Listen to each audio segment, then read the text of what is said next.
பாஜக ஒரு மதவாத கட்சின்னு ஒரு பொய்யா பரப்பி விட்டாங்க. ஆனா இப்போ மதவாத கட்சி ஒரு மதத்தை கன்வின்ஸ் பண்ணி இன்னொரு மதத்தோட உரிமையை பறிக்காதீங்கன்னு நீதிமன்றம் யார் தலையில போட்டு வச்சிருக்கு? நீங்க சிறுபான்மையினரோட ஓட்டை அவ்வளவு ஈஸியெல்லாம் ஜெயிச்சிட முடியாது. ஏன்னா இந்துக்கள் மாதிரி ரோஷமற்ற கூட்டம் கிடையாது. அவங்களுடைய வழிபாட்டு தளத்துல என்ன சொல்றாங்களோ அதை தான் செய்வாங்க.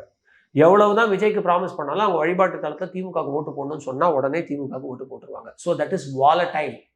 கண்டிப்பா விஜய்க்கு கிடைக்கும்னு நான் நம்பல.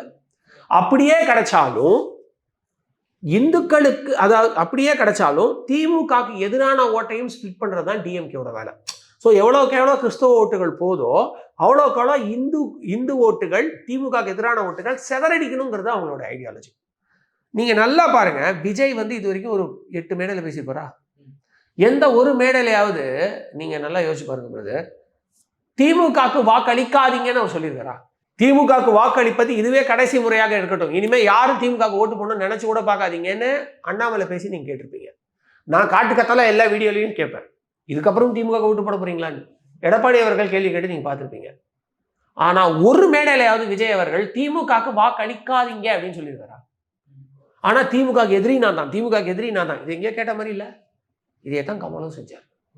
கமல் 2021 எலெக்ஷன்ல திமுக அதிக விமர்சனம் பண்ணாரா, பாஜக அதிக விமர்சனம் பண்ணாரா? பாஜக தான். கிடையாது. நல்லா பாருங்க, திமுகவை தான் அதிக விமர்சனம் பண்ணாரு.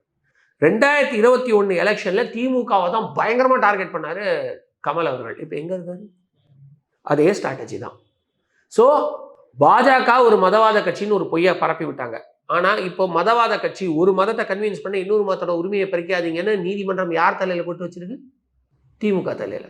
இதெல்லாம் நியூஸ் படிக்கணும். நான் போன இன்டர்வியூல சொன்னேன், நியூஸ் படிக்கிறது கிடையாது, நியூஸ் பார்க்கறது கிடையாது, வெறும் வாட்ஸ்அப்பு, இன்ஸ்டாகிராம் தான் நம்ம தமிழ் படித்தவங்களோட சோர்ஸ் ஆஃப் இன்ஃபர்மேஷன். அது பொய்ன்னு கூட அவங்களுக்கு தெரியாது. இப்போ பாயிண்ட் என்ன அப்படின்னா, ஸோ நியூஸ் படிக்கிறதில்ல, நியூஸ் பார்க்கறதில்ல அப்படிங்கிறதுனால மதவாத கட்சி பிஜேபிங்கிறது மண்டையில ஏறிடுச்சு. அது பொய்யினாலும் அதை ஏற்றுக்கிற அளவுக்கு மூளை இல்லை.